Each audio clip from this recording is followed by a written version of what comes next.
It's super weird to think where we were a month ago. Everyone was waiting for the opening weekend numbers of Joker to come in to see whether or not it would actually hit the estimated $60 to $90 million range. Some people estimating in the neighborhood of around 50 to 55 million, with it going as high as about 95 million, just like Venom did in the same time slot last year. Turns out the movie did absolutely gangbusters. And by that, I mean like $96.5 million in its opening weekend. But everyone, like I said, was waiting with bated breath. Will something happen? Is going to see Joker in the theater akin to the new viral challenge? Will you survive the Joker? And that was a legitimate fear-mongering campaign by members of the access media, movie bloggers, people in LA that do this for a living, were more or less pushing that entire agenda leading up to its release. And once it happened, silence, nothing, just nothing.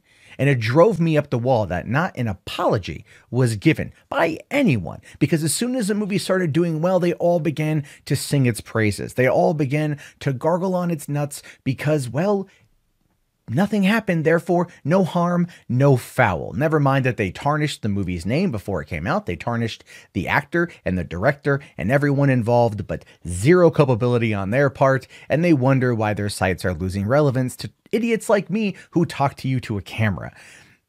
But when it comes to the overall month of the Joker having come out, when you start to look at the numbers and you start seeing how well it's doing, it becomes mind-boggling, especially because, and this is breaking today, Joker is the most profitable comic book movie in history.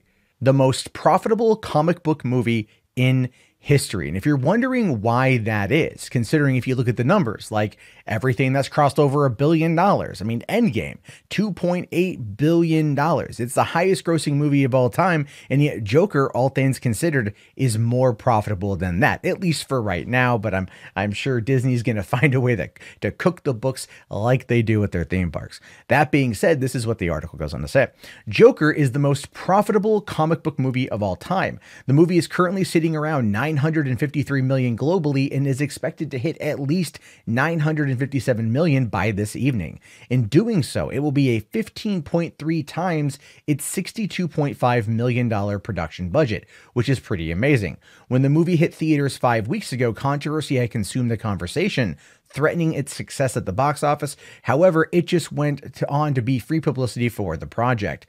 Looking at the overall box office, the most profitable of the large comic book movies are Venom with $854 million on a $90 million budget, and Batman with $411 million from a $35 million budget. Deadpool with $783 million from an initial $58 million budget, and TMNT earned $200 million from simply $13.5 million, while The Mask was able to hit $351 million with just a $23 million budget. Joker will at least have $956 million from its original budget of $62.5 million. It is believed that Joker will cross the $1 billion threshold in a few weeks. Now, you know, everyone at Warner Brothers is popping champagne and doing lines of blow. This is a movie that should be celebrated for not only what I think is surviving a media onslaught, an organized and orchestrated attack against the film, people going as far as to actually lay out threats that are picked up by FBI that come from chatter from the dark web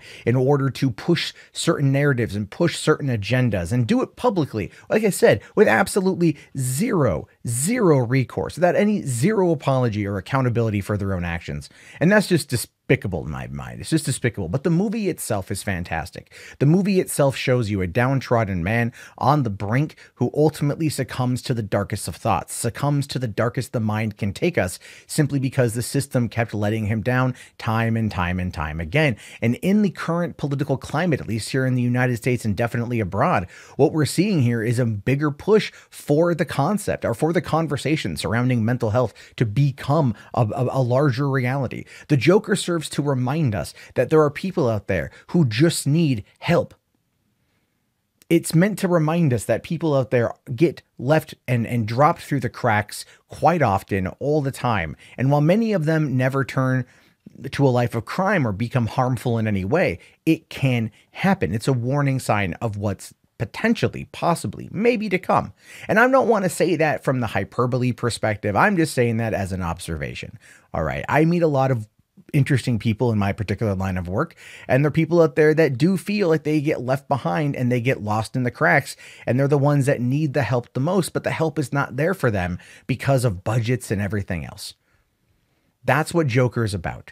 It's a character study that speaks to an intrinsic fear many of us have. What happens when people with good intentions get pushed too far because society and the system leaves them behind? Do we not have an obligation to try to help those people with the resources and services that we have available? And I think that is why the movie is doing as well as it's doing, because of the conversation it creates, because of the conversation it promotes. And it hitting $1 billion seems like pretty much an inevitability, an idea that even a month ago I floated out there because I was like, is this movie going to hit $1 billion? It looks like it might. And the truth of the matter is, I thought it would get to like Venom levels, 850 some odd million, and maybe taper off after that. But if we have a $62.5 million budgeted, which is considered like a modest budget, and even in some aspects for comic book movies, a micro budget, if you look at some of the costs, what we have here is a situation where you have got so much profitability for Warner Brothers that they are going to clearly be looking at where to go next. And I know a sequel is probably inevitable, or some kind of offshoot's going to be inevitable, because they are a business and they like to make money. And if they're going to be bringing home a potential profitability margin of $1 billion roughly, or 900 some odd million.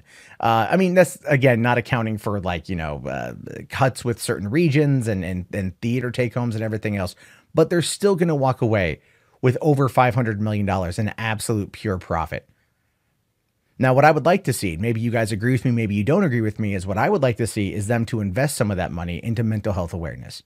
They helped spark a conversation. Now it's up to them to take some of those earnings and really, really, really help put a spotlight on it. Help it out, help it get the funding that it needs. And I think that would go a long way to further discrediting the Access media, who blamed potential violence on a movie like this before they had even, before 99.999% of the movie going audience had an opportunity to even watch it. We had nearly a full month of hyperbole as a result of it. And I think that it would be good if Warner Brothers did that, or they kept the conversation going by exploring the mental illnesses surrounding villains that we know and love from the comic books. It's a weird place to be. I know it's a weird statement to say, but at the end of the day, I kind of feel like there's a responsibility there that we should be asking of them. And I think if they do it right and they continue to make good content like this, they will be aptly rewarded financially, which they have been. So why not just keep it going? Anyway, it's amazing that the movie's done this well. It's insane that the movie's done this well. Will you ever be able to capture lightning in a bottle again? I don't know, but they're going to definitely try. Anyway, how many times did you see the movie? I'm curious to know. I was only able to go and see it once, but I'll definitely be getting it on Blu-ray when it comes out. And leave me your thoughts, your opinions. If you made it this far, do me a solid and type Joker into the chat so I know. Hit like on the video and subscribe, or hit that bell if you haven't already. And I'll talk to you all later. Have yourself a great day. Thank you for watching. Thank you for becoming a patron, if you guys choose to do that. And peace out. This video is supported by patrons like you. If you'd like to become a patron, please head over to patreon.com/Matt Jarbo.